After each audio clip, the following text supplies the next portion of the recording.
Je dirais que les débats et la polémique autour de la pétition d'un certain nombre de militaires a un aspect, à mon avis, un petit peu surjoué.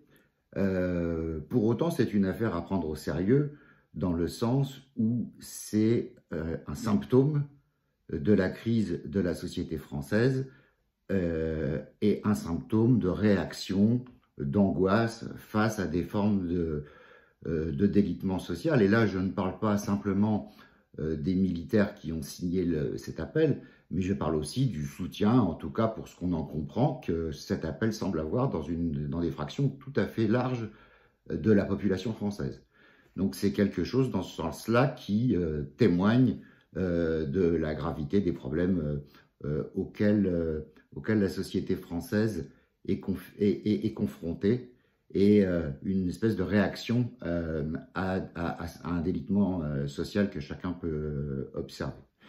Bien évidemment, ce type d'appel, ce type de volonté de recourir à des solutions, on va dire, de type autoritaire, sans les caractériser davantage, tenons-nous-en à ce qui est indiqué précisément, n'est pas une bonne chose politiquement. Ça témoigne d'impasse politique, mais ça peut aboutir à des solutions qui soient pires que les mots qui sont dénoncés. C'est pas du tout étonnant dans ce sens-là, bien évidemment, que l'extrême droite s'en empare.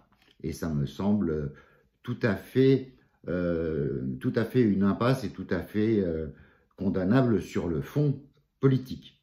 Après, ce qui m'embarrasse beaucoup, c'est la réaction de la gauche vis-à-vis de ce problème-là, qui est non seulement de crier au fascisme, etc., mais surtout de s'en remettre à l'État, d'en appeler à l'État pour intervenir, pour interdire l'expression de ces militaires, se féliciter des réactions de la hiérarchie militaire, dire qu'elles ne sont pas encore assez fortes. Et donc il y a une espèce de ralliement général de la gauche à l'institution militaire française, qui me paraît un truc complètement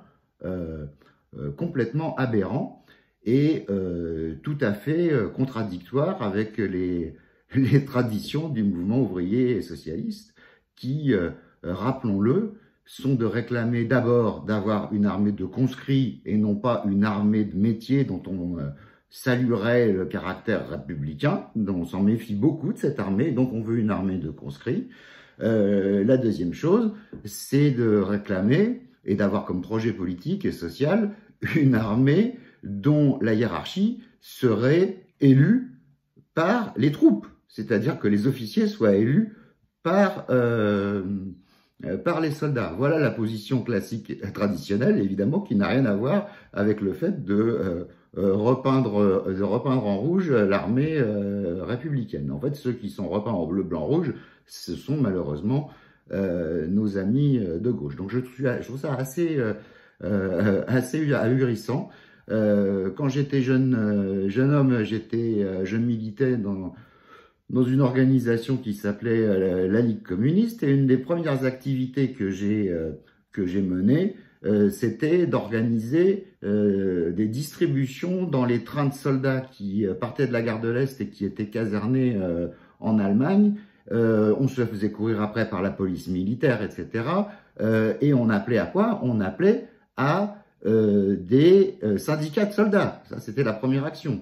La deuxième action, ça a été pendant la guerre du Golfe, avec quelques bons amis, où on a fait défiler dans les manifestations des soldats en uniforme pour protester contre la guerre du Golfe. Donc vous comprendrez bien que je serais mal placé à appeler aujourd'hui à interdire la libre parole des militaires, même si elle ne me convient pas.